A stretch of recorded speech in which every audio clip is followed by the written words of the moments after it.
uz tām ķipa uz to klauzošanu. Kas tev bija, kā tev šķiet, kas tev bija tas veiksmīgais, labi, tev bija tā pieredze? No tās tu zināji, kā sarunāt tās tikšanās? Jo tas ir, jauns lauciņš arī. Jā. London Real ir tomēr, tas ir par podkāstiem, tas īstenībā pavisam tāds jauns, tas nebija tā kā, tu iet un pārdod toalettas papīru, ko visiem vajag tāpatām, un tad es nezinu, tev ir tur labākas kaut kāda tur krāsā skaistākā. Jā. Bet, podkāsts, kurs online, taču arī viss. Tas bija vēl diezgan pasvaigs. Jā. Kas vēl tev bija tas tāds tavs veiksmes faktors, kā tev šķiet? Kaut gan tā valoda tev ir, vai arī tas varbūt, jā.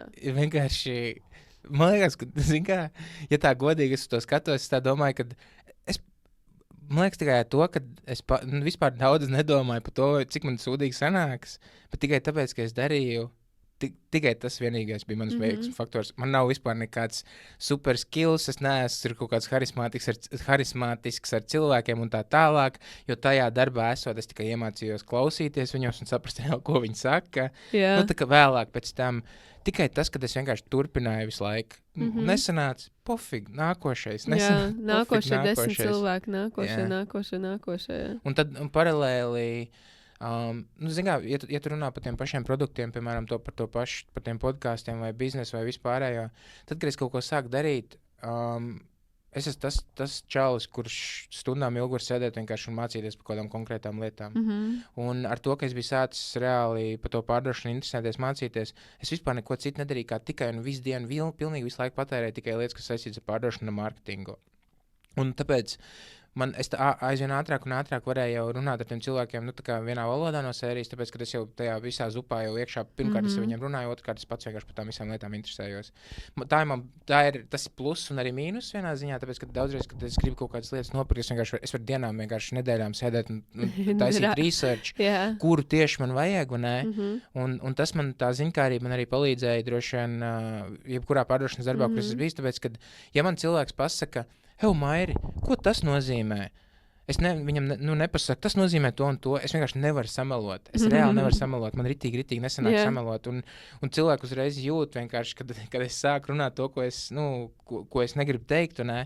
Tāpēc katru reizi, ja man kāds kaut ko paprasīja, ko es nesaprotu, es vienkārši to uzreiz piefiksēju, aizgāju atpakaļ iemācījos. Un tādā veidā, un jo vairāk tu saproti, jo labāks eksperts tu esi klienta acīs, jo vairāk tu viņam var izstāstīt un palīdzēt, jo vieglāk pārdot ir. Tas tā kā visu laiku tā refleksija. Sevis izzināšana. Saprotu, šis nesnāk, tā tinkšu atpakaļ, iemācos, izmēģinu vēlreiz. Piemēram, tajā ar tām durvīm jāpārdot. Atnāk klients, naļičņiki, viņš tur kaut ko pasaka krieviski. Tas vārds tādu neesmu dzirdējis. Viņš man parāda šitais, skaidrs, labi, paldies. Mēs tur izrunājamies, es aizēju atpakaļ, paņem savu klādu, vienkārši latviešu burtiem ierakstu naļičņiki.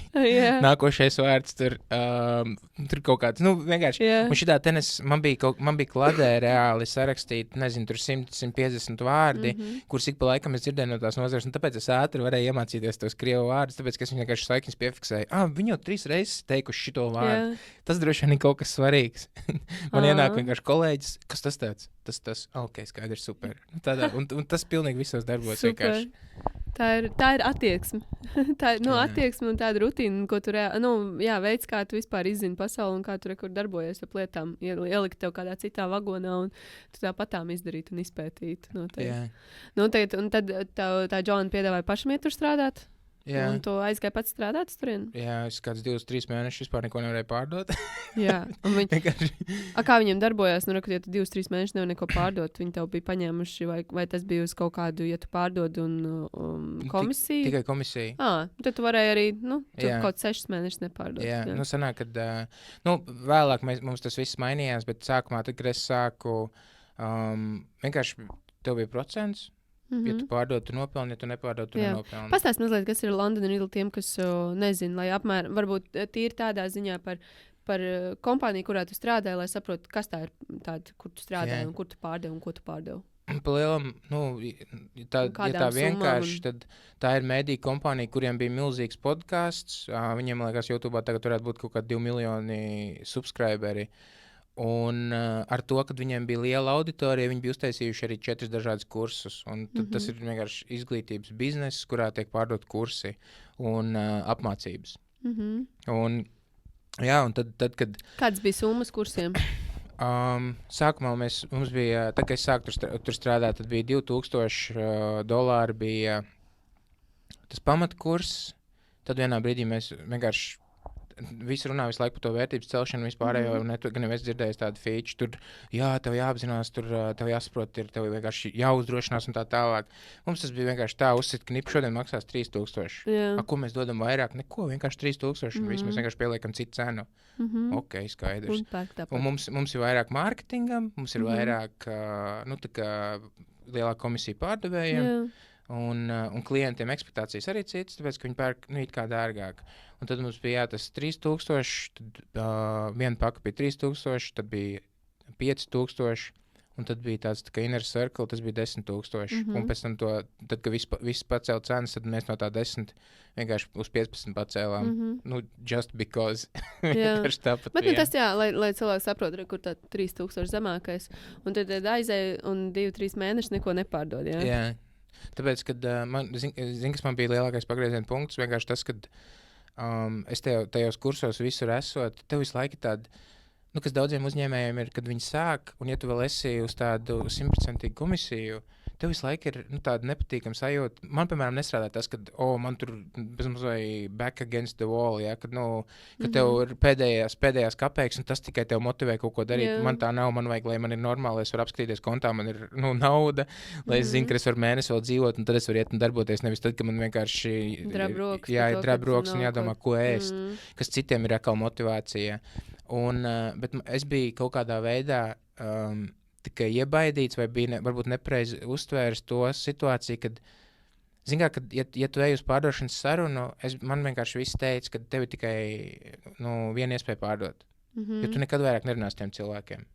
Sanāk, ka, ja pieņemsim tas appointment saucamais setters sarunā tikšanos ar mani, to saucamo konsultāciju, tu pie manis atnāc, un es eju all-in vienkārši, jo man ir tikai viena iespēja tev pārdot. Ar to, kad es domāju, ka man ir tikai viena iespēja tev pārdot. Es vienkārši biju pārāk pušī. Brīžos, kad es tāds negribēju būt. Tikai tāpēc, ka man tā bija iestāstīts. Centies panākt, lai visu, lai nopērku. Jā, bet, un te atkal ir, ir dažādi cilvēki, un ir cilvēki, kuriem sanāk būt pušī, un ir cilvēki tādi, kuriem tas dabīgi nāk, vai ne? Bet es neesmu tāds vienkārši, bet sākumā, kad es mēģināju tādā veidā pārdot, vienkārši pilnīgi katru reizi, ka mums bija jāsāk runāt par naudu, vai ka bija jātiek līdz tam, kad viņam tur jāved kartes dati, ir jāpārskaita nauda, ja viņš tur pārskaitīs tad un tad, viņš vienkārši pazuda un nekad neatgriezās vairākas klients.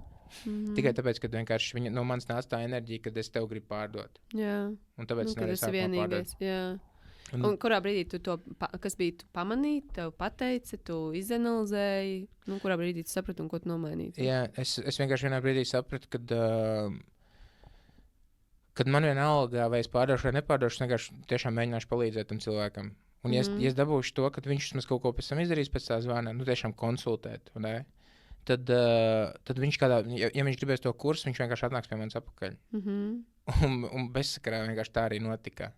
Yeah. Bija tā, ka es varēju pa mēnesi, varbūt tas pirmajos tādos normālos mēnešos man bija kaut kādi 5-6 tūkstoši apgrozījums, kas ir ritīgi maz, jo man tur komisija bija kaut kāda, es neatceros, iedomājies, ja tu pārdod 2 tos kursus pa 6,000, ja tev komisija 10%, tie ir $600 kaut kur tikai. Bet tad, kad es pamainīju to pieeju uz to, kad vienkārši tiešām palīdzēt, nevis pārdot, un vienkārši es viņam izstāstīju, tev jādara šitais, ja tu gribi, mēs tev varam palīdzēt šitā, rekur tas, ko mēs piedāvājam. Ja tev interesē, vienkārši strādājam. Yeah. Un tad viņi gāja projām, pagāja kaut kādu, nezinu, citreiz mēnesi, citreiz 2, citreiz nedēļu, viņi vienkārši nāca atpakaļ, es gribu pirkt, es tomēr gribu to jūsu produktu. Un tā visu vienkārši tikai ar to, ka es pamainīju to pieeju, kad man nevajadzēja pa visām arītēm pārdot vienā zvanā. Citi bija tādi, kur es vienkārši follow-upoju, tur, tā kā pēc tam viņiem sazinājos, prasīju, kā iet, tu pamēģināji šito vēl tur mēnešiem ilgi. Un pēc pusgada atnāca atpakaļ cilvēku un vienkārši viņi nāca atpakaļ. Jā. Tad tas tādi atslēgas vārdi attiecības un ilgtermiņa. Palīdzēt, nevis pārdot, un veidot attiecības un ilgtermiņā.